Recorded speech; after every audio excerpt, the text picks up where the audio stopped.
Anyone? Or any member also? They also included? Constructive criticism. That will help you to grow. Great. Any more? Motivation. Thank you. Feedback. Awesome. So I think 3 people have almost covered the entire presentation itself, because these are the 3 key points which are required in evaluation. So the first thing when we think about evaluation is, you must be seeing when you go to restaurants or different places to visit, you might be getting a book, diary, which talks about feedback, suggestions of the restaurant, how the food was. So you give your feedback, no, it was good, it was bad, it was good, or maybe it needs some improvement. Or you may be seeing in some in e-commerce websites, especially Myntra, or when you buy different products online, basically there are comments and feedbacks, reviews of the product, how the product is and how it can be better. So there are customers like us who are completely satisfied with the product, so we give 5-star ratings to it. And then there are some customers who directly are very critical about the product, and they completely criticize about the product, that this product is pathetic, please don't buy it. And then you see the person who is in charge of the person who is the owner of that particular company says that yes, thank you for the evaluation, thank you for the feedback, we will give our best, and don't worry, we will make some changes in the product. So similarly, in a Toastmasters meeting, we have evaluations. Evaluations on speeches, evaluations on roles, the roles which you play, that is starting from the Sergeant at Arms, the Master of Ceremonies, the General Evaluator herself evaluates the entire meeting for that day. And you must be wondering, who evaluates the General Evaluator? The General Evaluator is also evaluated in the entire Toastmasters meeting, offline, and also in a completed leadership book which we have. So, evaluation helps everyone, whoever plays a role in Toastmasters. But today, specifically, I am here to talk about speeches. Speech evaluations are the foundation of making you a leader. Today, since the speech evaluation will be held on the 28th of August, that is next week, so I will be concentrating more on speech evaluations and how it should be focused. But, let me tell you, who benefits from a Toastmaster evaluation? The speaker, the evaluator, and all of you sitting out here. How? The speaker's speaking skills. Here I am giving a speech, and I am getting immediate feedback in the evaluation session from the evaluator. The evaluator's leadership skills. I would request any Toastmaster and experienced Toastmasters to share how an evaluator's leadership skills can help, in good evaluations. Anyone? Weber? Ashok ji. Yeah. When you are evaluating someone, it means you are giving your feedback about the speaker. It means you want to pursue your views.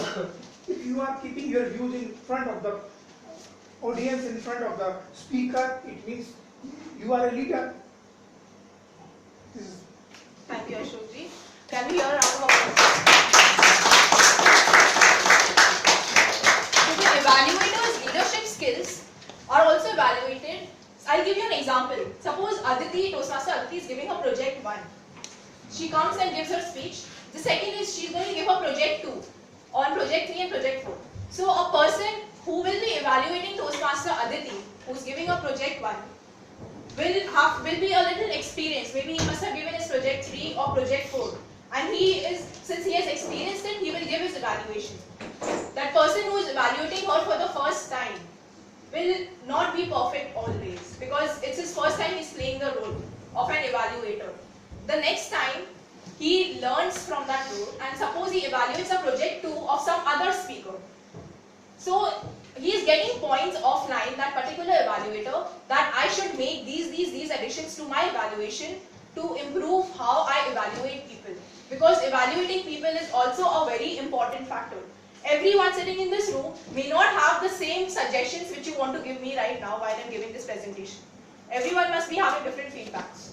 So, everyone is creative. So, what most of us do is, like many speakers do, I can give you an evaluation sheet after this meeting, and then I want everyone's evaluation how I have conducted this meeting. So So I'm getting different viewpoints and I can add that to my speech.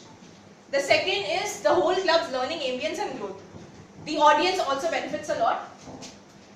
You get to learn what, suppose you are a new member, completely new member, your first meeting here, you're learning that, okay, I didn't realize that eye contact is so necessary, or maybe body language is so necessary in a speech when a particular person is giving his valuation. See, so the audience is getting to know that yes, it is not only about speaking, it's about how you express your feelings, how you use your gestures, your body language, your voice modulation in a speech. So evaluations benefit speakers by providing immediate feedback. As I said, feedback should be taken. It is recommended. That it is not essential that only the person who is evaluating you for that particular speech has to be your evaluator all the time. Just because he is writing it in your competent communication manual and he's been assigned that particular role. You can take immediate feedback from experienced Toastmasters who are there in the meeting after the meeting ends, or maybe sometime, or maybe offline. Offering methods for improvement. Well, there may be times when you may think that, okay, I am playing the role of a general evaluator for the first time and I need to evaluate a project 10 or an advanced speech. How should I do it? First time, general evaluation, and you see a project 10 or an advanced speaker giving a speech. You must be thinking, oh, he's so good, I'm so overwhelmed by his speech. Maybe he might be giving a speech and you might be thinking that, oh, he's so perfect. Everything is perfect, I don't know how to evaluate him, I can't evaluate it. I think the speech is perfect, nothing to say on his point. No, that shouldn't happen. Every speech needs improvement. No speech in this world is perfect. So it is very important to give points of improvement all the time. So this had happened with me once when I was supposed to evaluate Toastmaster Abdul Rahim. He is one of the very advanced speakers in Toastmasters, and I was a general evaluator for the first time. This is the mistake I made. I said that, oh, your speech was perfect, and I don't know what to say about it. I mean, I'm too young and I'm too inexperienced to evaluate you, sir. This is what I said. But that shouldn't happen.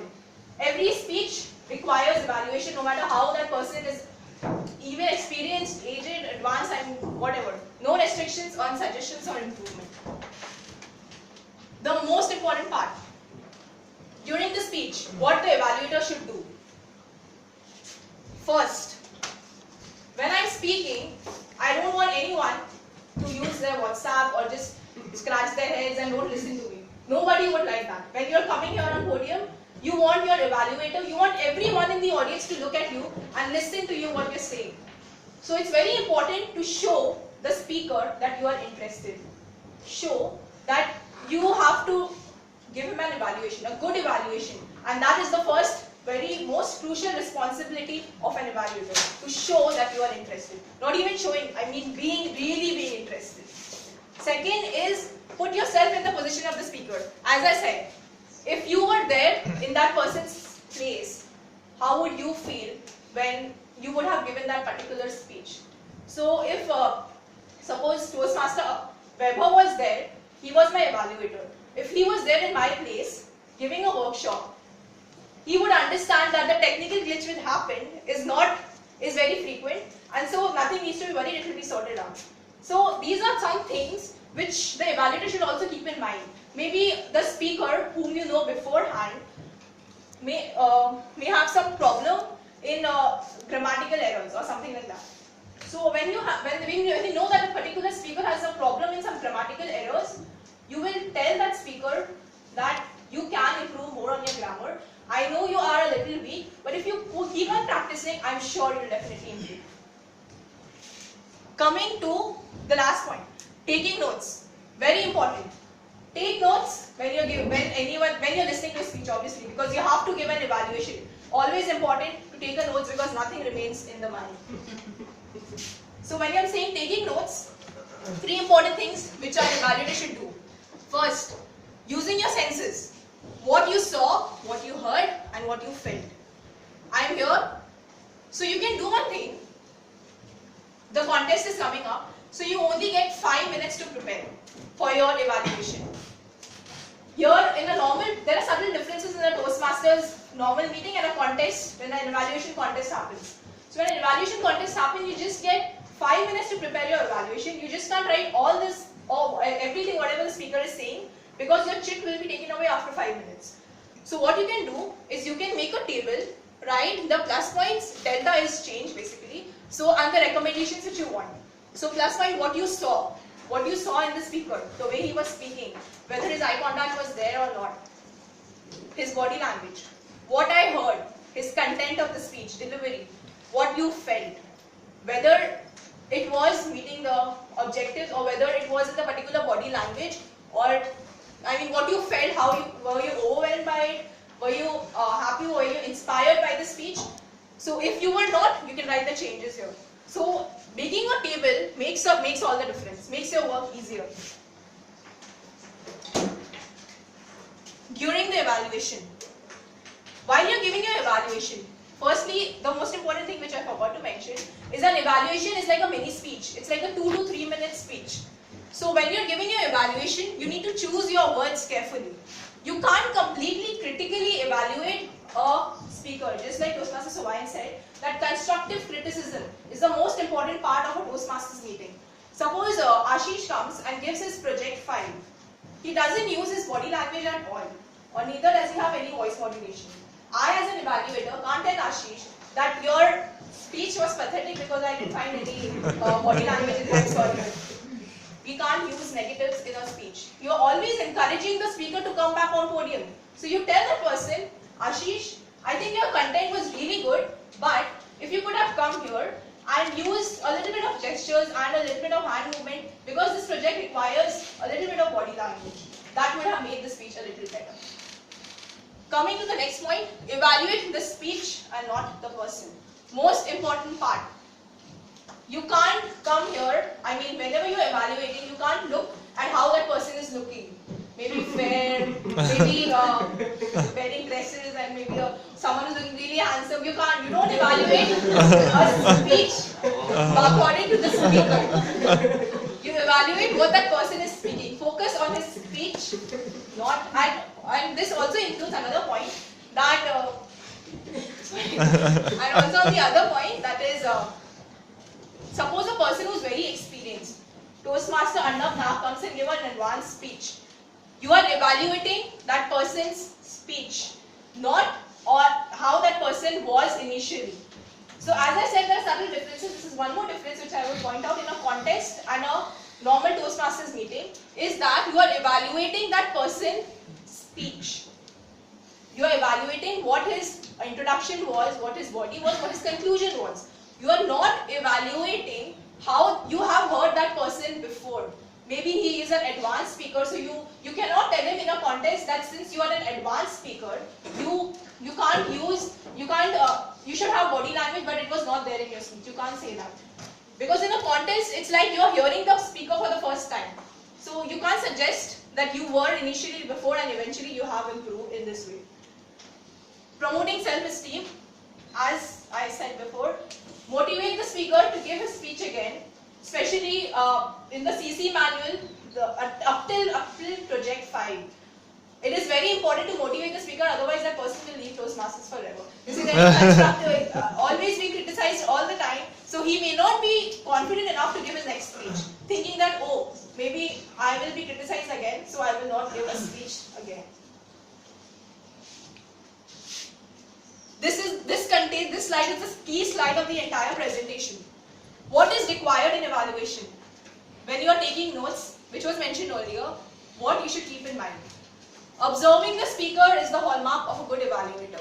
The content, the organization of his speech. First, his opening, body, conclusion. Main points, sub-points.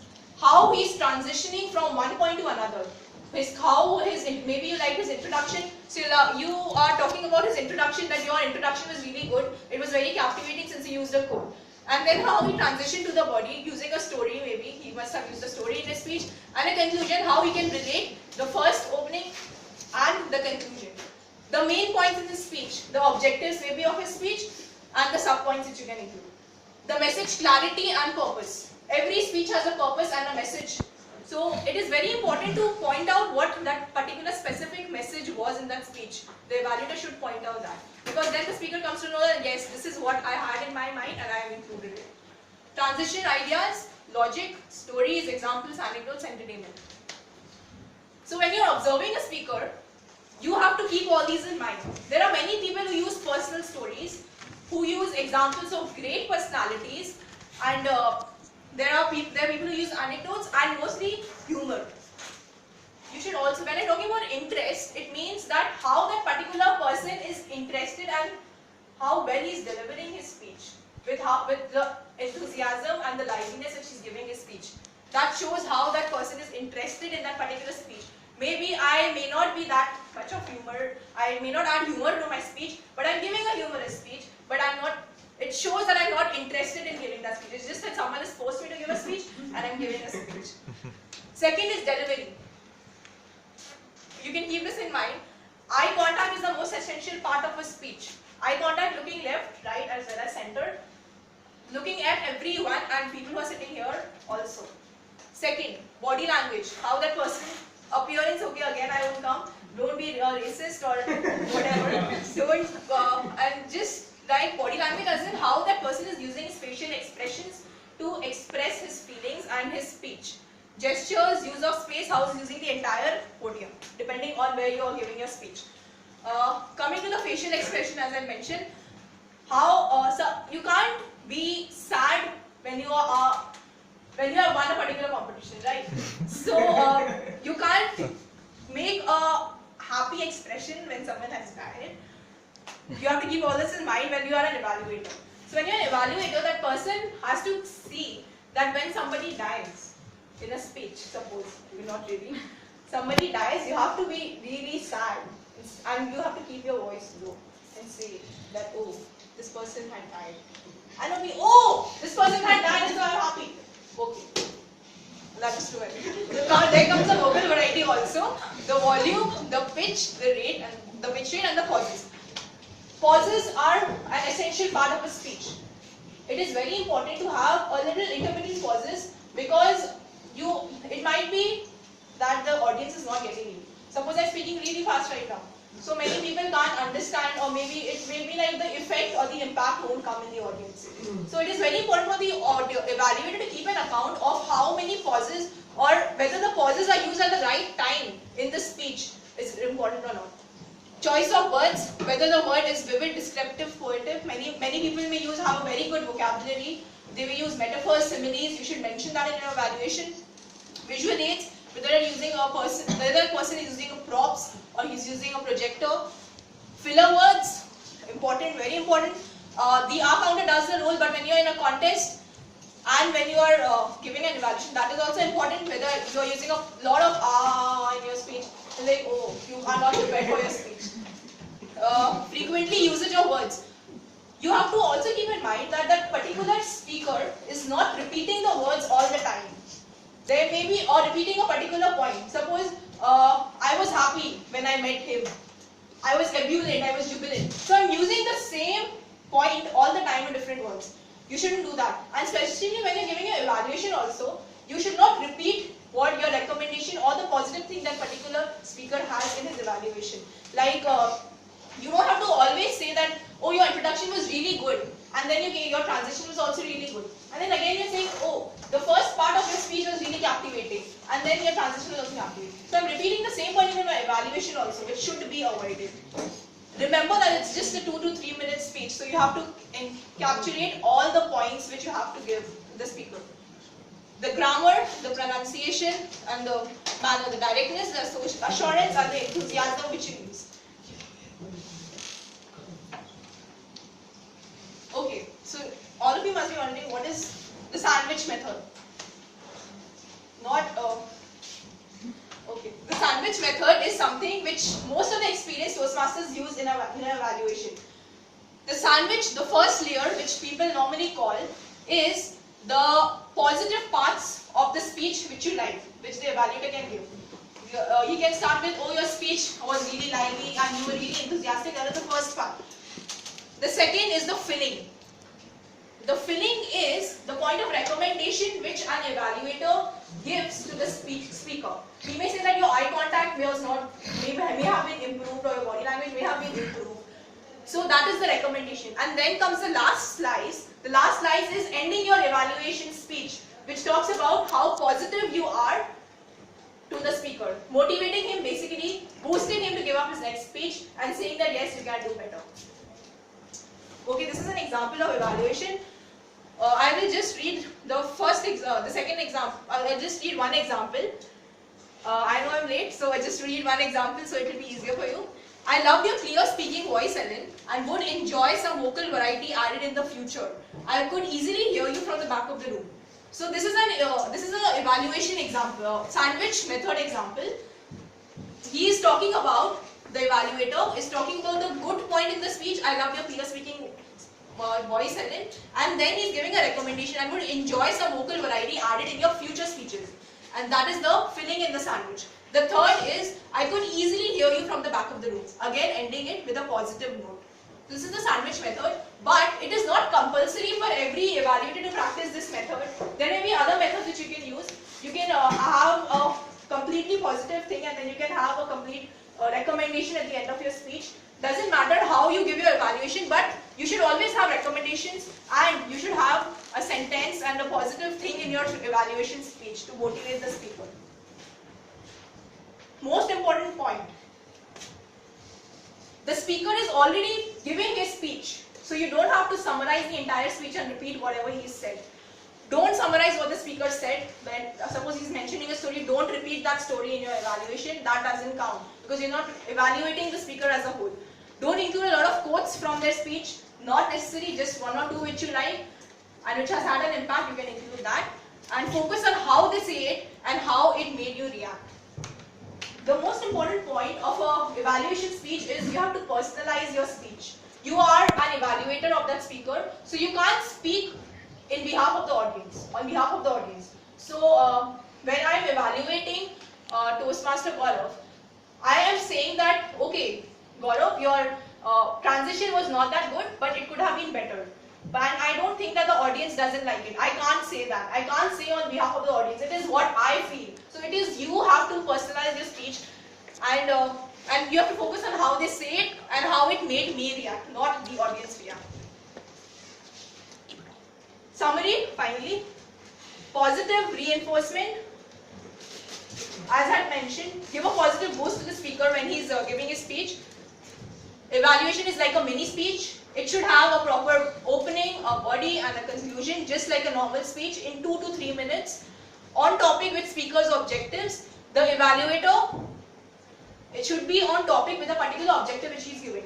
One more thing, the difference between evaluation contest and a normal Toastmasters meeting is that in a contest you can't mention the speaker's objective. Suppose he is giving his project 6, you can't say that your project 6 was not fulfilled. The objective of the project 6 is not fulfilled. You can't mention that in a contest. But in a normal Toastmasters meeting, if he is giving his project 6, you can say that his project 6 was not up to the mark.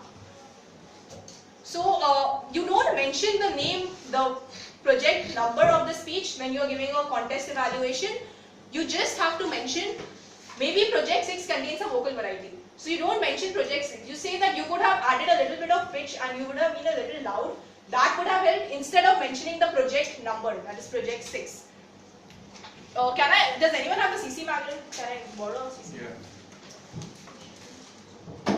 So as I am saying, suppose it is project 4. You don't mention the project 4 so it has a lot of grammar. So your project 4 objectives are not fulfilled. You don't mention that. You just mention whatever is there in project 4. Suppose you can say that a lot of metaphors and similes are not in your speech. So if you would have added a little bit of metaphors and similes in your speech, that would have made the speech a little better.